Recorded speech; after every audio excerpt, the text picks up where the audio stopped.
This part is very clear.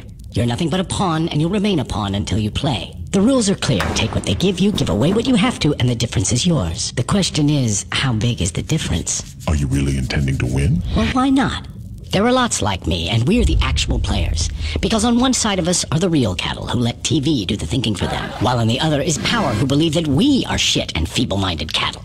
Over in the barn, they want us to take care of them. But a long time ago, they gave up on themselves, and now they won't lift a single finger. While those who have real power became more than the rest. Became gods. They sit so high up that they can't see us as either a serious enemy or a trusted friend. They have only one problem, that they're not immortal. That just leaves you and me. Sometimes I benefit you, other times you me. Everyone plays a game of their own. Think you're a player, do you? I play like the great ones. Take the authorities. Quite unceremonious, but they do have a few lively plays up their sleeves with the people. Every couple of months, they let them blow off steam. Elections, Black Friday, a new auto plant, the latest installment of Star Wars, the Super Bowl. And the people just gobble it up. But when people have holes in their pockets and nothing to eat, who's responsible for that?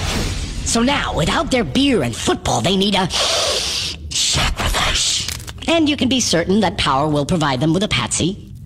And it'll be us. Understand? So that is the game. Here are people who don't care about themselves, and here's authority that doesn't care about them either. And here we are in the middle, who sort of owe something, but what and to whom? It's not clear. How pure and simple. You're more naive than you look. But you're right in that we are like butter that is spread between a thin layer of caviar and moldy bread, which reminds me of a fairy tale.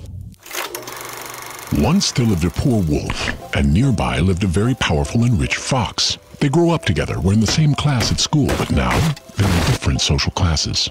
The fox's life was like a fairy tale. One day the wolf came to him and said, "Teach me to do it. I'm tired of my life and I want to play with the big boys. I want to live like you. Tell me what to do."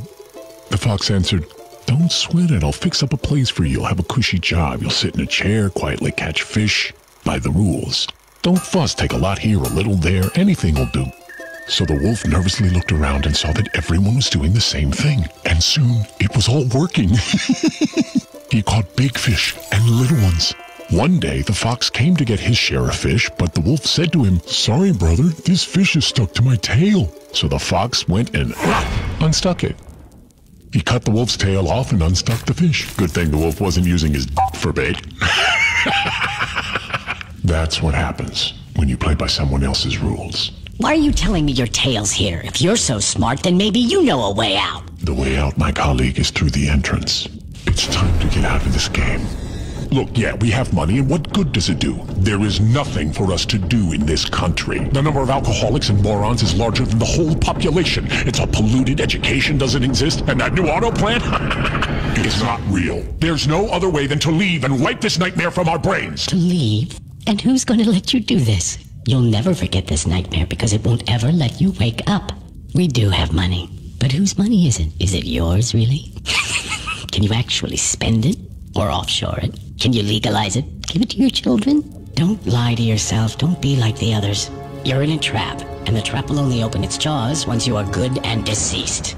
We can buy our way out of a criminal suit, maybe a nice mansion, a few cars, expensive tutors for the kids, but that's about it. See, you're like a hamster on a wheel, no freedom to be seen while the system rolls right on. Why don't I tell you a fairy tale, my special friend? Once there lived a smart guy like you. He found a job, settled in, and slowly rolled along with his life. Then he looked around and rolled a bit faster. He was allocated a budget and he administered it wisely, and by the rules, he got his cut. You know what I mean? Why would you ever build a fence for $1 million when it can be done for so much more?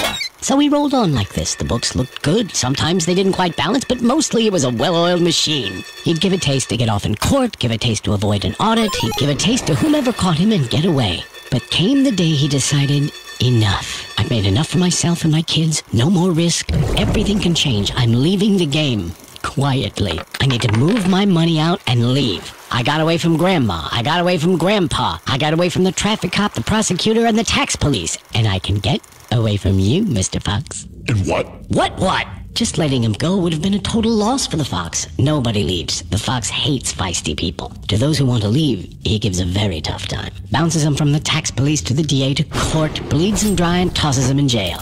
You asked for it, gingerbread man. Why are you silent? Hello? Are you even here? Leave him alone. He looks like He's asleep. What can I say? You seem to be making some good points, so I didn't chime in. So what do you want? To win? Or not to lose? Not to lose. It doesn't matter. How is it possible to win or lose in a game where the rules are constantly changing, but are never changed by you? I want to tell you a story too. There once was a turnip that grew very, very big.